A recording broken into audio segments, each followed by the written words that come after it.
Boa tarde, então. No dia de hoje, 16 de fevereiro de 2024, nós iniciamos a gravação deste depoimento.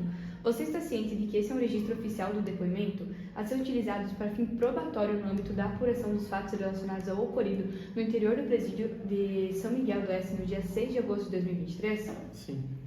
Antes de iniciarmos, solicito que o senhor declare e informe de forma clara e objetiva o seu nome completo, data de nascimento e sua atual ocupação ou vínculo com essa unidade prisional.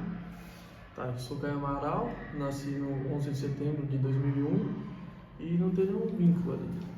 Tá, então, caso o senhor não queira se manifestar sobre qualquer pergunta que nós façamos, responda nada a declarar, porém, esteja ciente de que isso dificulta a interpretação dos fatos.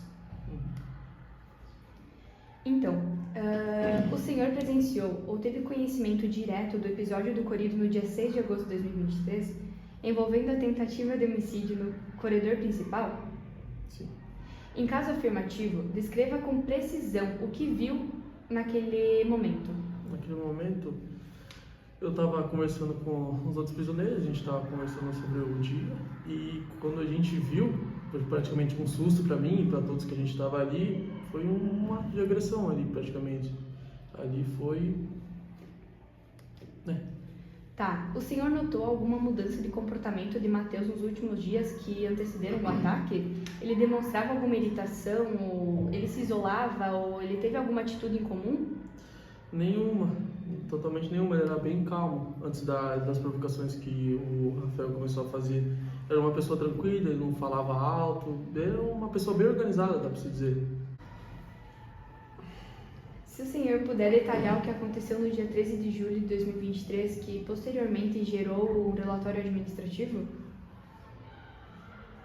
Nada declarado. Você percebeu alguma atitude estranha por parte de Matheus durante o banho de sol ou até mesmo no retorno, como nervosismo, silêncio incomum ou um distanciamento do pessoal?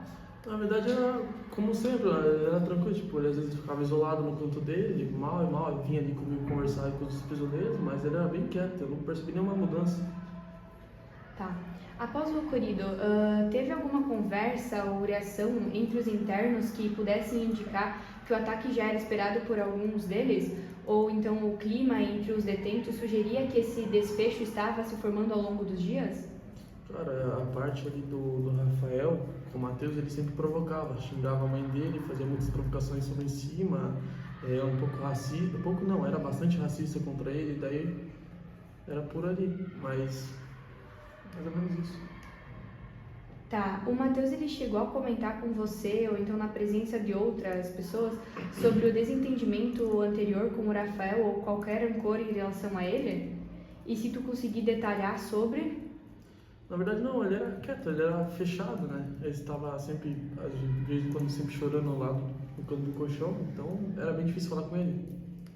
Tá, não teve nenhum comentário em relação à família do Matheus? Você vai falando Matheus? Com Se outros o internos... Rafael? É. Rafael Matheus, sim, ele sempre, como eu falei, ele sempre provocava, xingava, falava bastante coisa ruim da mãe dele, falou que ela devia ter morrido e tudo mais. Tá. Então o senhor sabia que havia uma chave de fenda deixada dentro da cela? E o Matheus, então, talvez ele tenha comentado algo sobre esse objeto ou sobre criar algum tipo de arma? Não. Tá. Qual era a relação, então, entre o Matheus e o Rafael, na sua visão? Na minha visão, cara, era bem rigorosa, dá pra dizer, era uma intriga bem alta entre os dois, mas mais a parte do Rafael. Sempre a provocação e o Matheus ficava quieto, porque ele não tinha como se defender, ele tinha bastante medo. Havia um clima de tensão ou um tipo de ataque que talvez pudesse surpreender completamente as pessoas? Não sei dizer certo. Então, após o ataque que ocorreu então no dia 6, qual foi a reação do Matheus? Ele demonstrou algum arrependimento, surpresa, ou ele agiu com naturalidade?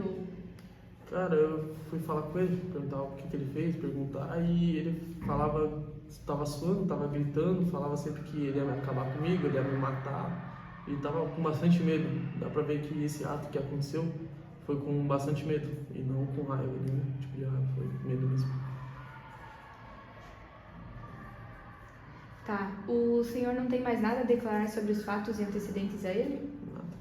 Tá.